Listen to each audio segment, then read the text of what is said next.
मैं डॉक्टर गोपाल प्रसाद आप सबके सामने मूल एवं मौलिक अधिकार, जिसको अंग्रेजी में फंडामेंटल राइट्स के नाम से जाना जाता है, उससे संदर्भ में मैं एक दूसरी वीडियो आपके सामने प्रस्तुत कर रहा हूं, जिसमें परीक्षा के दृष्टिकोण से बड़े ही महत्वपूर्ण क्वेश्चन आपके सामने रखी गई है, जो आपके जीवन से संबंधित या आपके ज्ञान से संबंधित बहुत ही महत्वपूर्ण है। तो इस कड़ी में मैं आपको बताने के लिए जा रहा हूं कि प्रेस की स्वतंत्रता का जो अधिकार जो है वह किस अधिनियम के अंतर्गत आता है, बच्चों के शोषण के विरुद्ध अधिकार किस अधिनियम के अंतर्गत आता है, और कौन से ऐसे अधिनियम है जिसमें विदेश यात्रा को संरक्षण प्रदान किया गया है। 86वें संविधान संशोधन में किस अधिकार को लाया गया, संपत्ति के अधिकार को किस अनुसूची के द्वारा हटाया गया और उसको कानूनी अधिकार दिया गया, और मौलिक अधिकार को आपातकाल के समय कौन से मौलिक अधिकार को स्थगन प्रस्ताव लाया जा सकता है, संवैधानिक उपचार के अधिकार को किस अनुच्छेद में वर्णित किया गया है, और किस अनुच्छेद के मौलिक अधिकार को संविधान के आत्मा या हृदय के नाम से हम लोग जानते हैं। इन सारी बातों की चर्चा मैं इस आज के महत्वपूर्ण बिंदु में मैं करूंगा और कर भी रहा हूं। तो चलिए हम प्रश्न पर चलते हैं। तो पहला प्रश्न जो है, भारतीय संविधान में मूल एवं मौलिक अधिकार, जिसको फंडामेंटल राइट के नाम से जानते हैं, क्या है। तो मूल या मौलिक अधिकार भारतीय संविधान का एक हिस्सा है, जो भाग 3 और अनुच्छेद 12 से 35 में वर्णित है। यह अधिकार जो है, मानव के लिए यह अधिकार अत्यंत जरूरी है, जिसे वह अपने जीवन को अच्छी तरह जी सकता है और अपने जीवन में समरसता, खुशहाली और विकास के रास्ते पर आगे बढ़ सकता है। अगला हमारा क्वेश्चन जो है, भारतीय संविधान में मूल एवं मौलिक अधिकार का क्या उद्देश्य है। मूल या मौलिक अधिकार का क्या उद्देश्य है। जो मूल एवं मौलिक अधिकार दिए गए हैं, तो उसका उद्देश्य है भारतीय नागरिकों को व्यक्तिगत स्वतंत्रता के अधिकार को सुनिश्चित करना। जो हमारे संविधान में जो मौलिक अधिकार दिए गए हैं, वे हमारे अधिकार जो हैं व्यक्तिगत स्वतंत्रता को सुनिश्चित करता है, और इसी उद्देश्य से इस अधिकार को दिए गए हैं, और उस अधिकार का लोग पालन कर सकें, यही इसका उद्देश्य है। अगला जो है, कौन सा अनुच्छेद मूल एवं मौलिक अधिकार में प्रेस की स्वतंत्रता के अधिकार को सुनिश्चित करता है। तो यह अधिनियम जो है 19 है, और 19 से लेकर 22 तक स्वतंत्रता के अधिकार में आता है, और उसी अधिकार में बोलने की स्वतंत्रता है। कहीं भी हम निवास कर सकते हैं, किसी तरह का हम संगठन बना सकते हैं, और अपने व्यापार या आजीविका का हम निर्णय ले सकते हैं। तो इस तरह के अधिकार के साथ साथ प्रेस का भी इसमें अधिकार है कि हम अपनी जो अभिव्यक्ति है उसको प्रेस के माध्यम से जन जन तक हम पहुंचा सकते हैं। यही हमारी अधिकार जो है प्रेस की स्वतंत्रता है, और यह जो है 19 अनुच्छेद में वर्णित है। अगला क्वेश्चन है, कौन सा अनुच्छेद मौलिक अधिकार में बच्चों के शोषण के विरुद्ध अधिकार को सुनिश्चित करता है।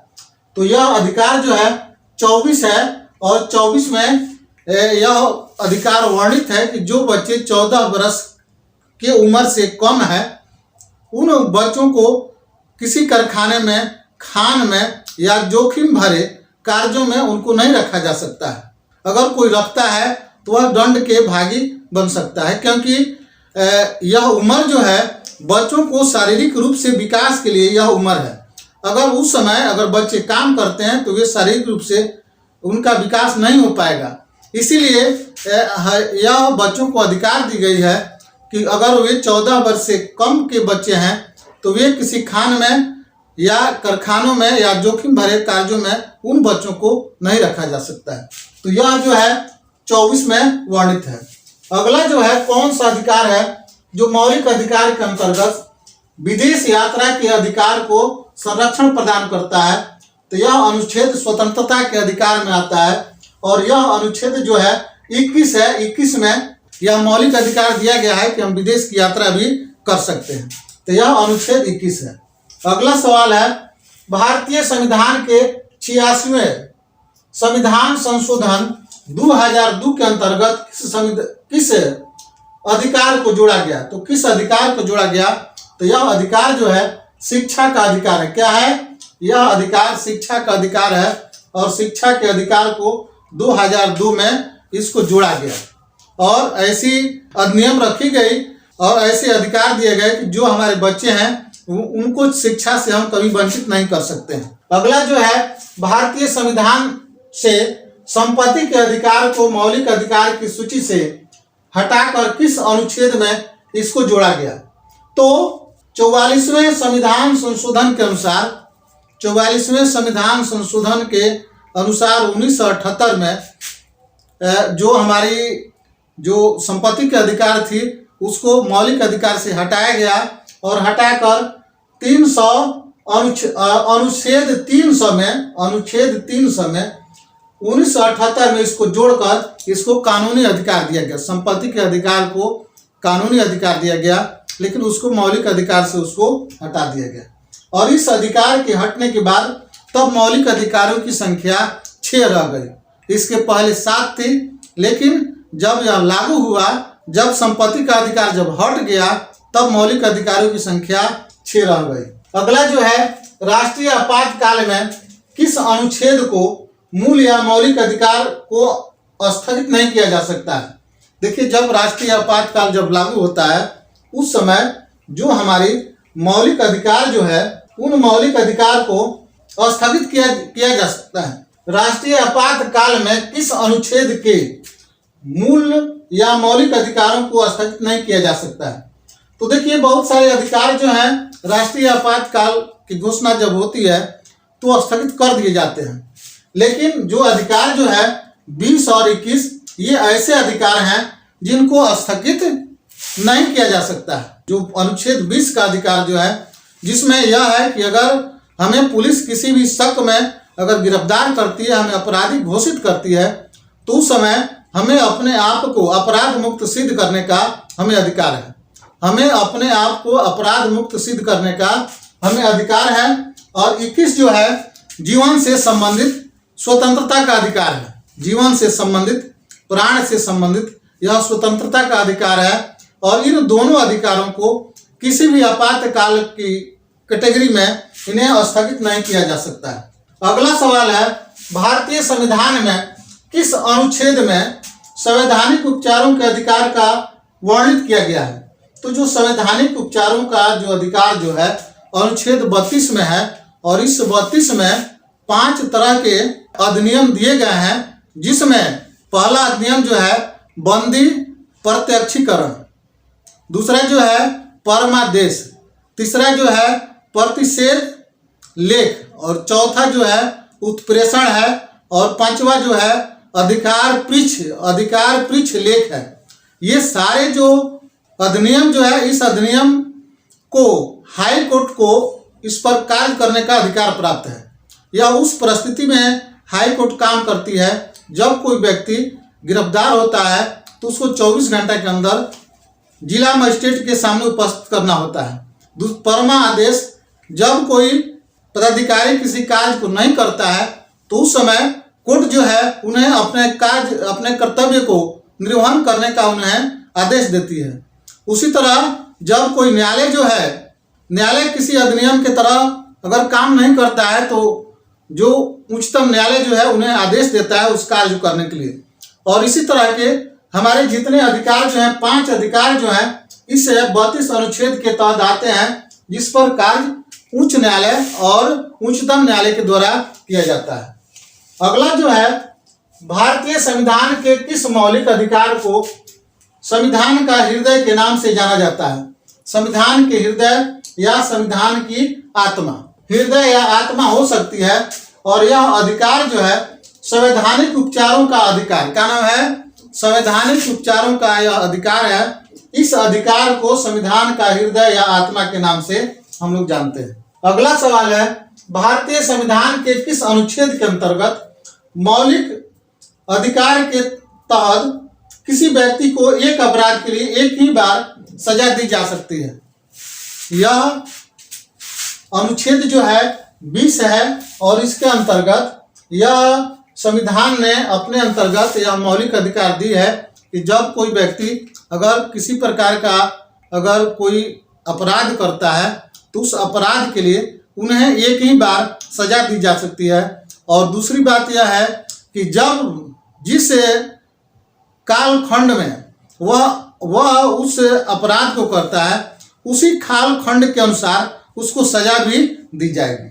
और यह अनुच्छेद जो है यह 20 में आता है। किस में आता है? अनुच्छेद 20 के तहत यह आता है। हमारा अगला क्वेश्चन है, किसी गिरफ्तार व्यक्ति को न्यायालय के समक्ष प्रस्तुत करवाने का अधिकार किस अनुच्छेद के अंतर्गत आता है? तो यह अनुच्छेद जो है 32 है। क्या है? अनुच्छेद 32 है और उसका नाम जो है बंदी प्रत्यक्षीकरण। अनुच्छेद क्या है?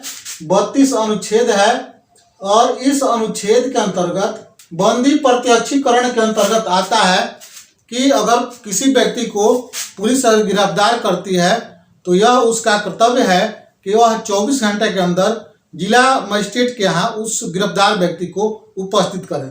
और यह जिसके अंतर्गत आता है उसका नाम है बंदी प्रत्यक्षीकरण और यह 32 अनुच्छेद के अंतर्गत आता है। अगला सवाल है, भारतीय मौलिक अधिकारों में संशोधन का अधिकार किसका है? भारतीय हमारे मौलिक अधिकार जो है समय समय पर संशोधन होते रहते हैं। आप लोगों ने यह सुना है कि 86वें संविधान जो संशोधन हुआ उसमें शिक्षा का अधिकार जोड़ा गया और 21A में रखा गया। और उसी तरह जो संपत्ति का अधिकार जो था उसको उसमें से हटाने के लिए हटाया गया।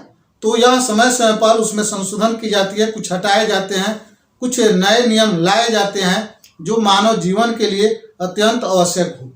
तो यह अधिकार जो है संसद को प्राप्त है, जो मौलिक अधिकार जो है उसमें संशोधन करने की। अगला सवाल जो है, भारतीय मौलिक अधिकारों पर अतिक्रमण की स्थिति में लागू करवाने का दायित्व किसका है?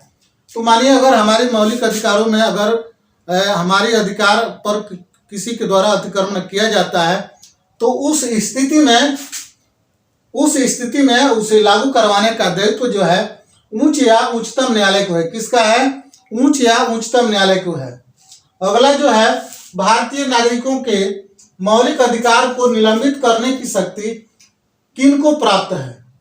तो भारतीय जो अधिकार जो है इनको समय समय पर जब राष्ट्रीय आपातकाल जब लागू होती है उस समय इन अधिकारों को निलंबित करने की शक्ति भारत के राष्ट्रपति के पास होती है और वे इन अधिकारों को निलंबित कर सकते हैं। लेकिन हमने बताया है कि जो हमारे 20 और 21 जो अनुच्छेद जो है उसको निलंबित नहीं किया जा सकता है। बाकी अधिकार जो है निलंबित किए जा सकते हैं, लेकिन 20-21 जो है उसको उस स्थिति में भी निलंबित नहीं किया जा सकता है।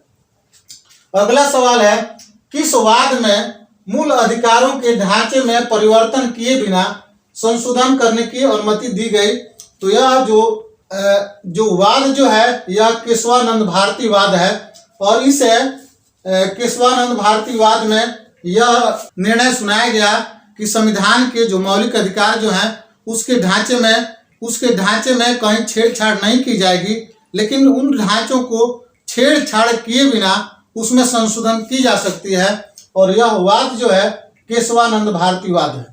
तो चलिए लास्ट में हर दिन की बात एक क्वेश्चन दिए जाते हैं और यह आज का क्वेश्चन जो है जिसमें लिखा गया है, भारतीय संविधान के किस अनुच्छेद में प्रेस की स्वतंत्रता का अधिकार निहित है?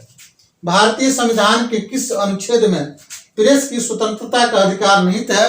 तो इसका उत्तर जो है यहाँ अनुच्छेद लिख देना होगा। कौन सा अनुच्छेद है लिख देना होगा, अपना नाम, अपना मोबाइल नंबर और अपने विद्यालय का नाम लिखते हुए इसको कमेंट बॉक्स में आपको डाल देना है। तो चलिए इसी के साथ हम आगे बढ़ते हैं। बढ़ते हुए यही बात कहना है कि अगर आप हमारी वीडियो देखते हैं, अगर आप देख रहे हैं, अगर आपको अच्छा लगता है तो आप हमारे इस चैनल को जरूर सब्सक्राइब कीजिए, लाइक कीजिए और बेल घंटी जरूर बजाइए, क्योंकि आपके हौसला से हमारी हौसला बढ़ती है। हमारी यह शुभकामना है, सोच है कि आप आगे बढ़ें, आप पढ़ें, आप आगे बढ़ें और अपने माता पिता के सपनों को आप साकार करें और करते हुए आप अपने जीवन को सुखमय बनाएं। इसी के साथ आज की यह हमारी विषय वस्तु जो है वह समाप्त होती है, इसी के साथ कि आप पढ़ें लिखें और आप अपने भविष्य को संवारें। चलिए इसी के साथ आप सबको बहुत बहुत धन्यवाद।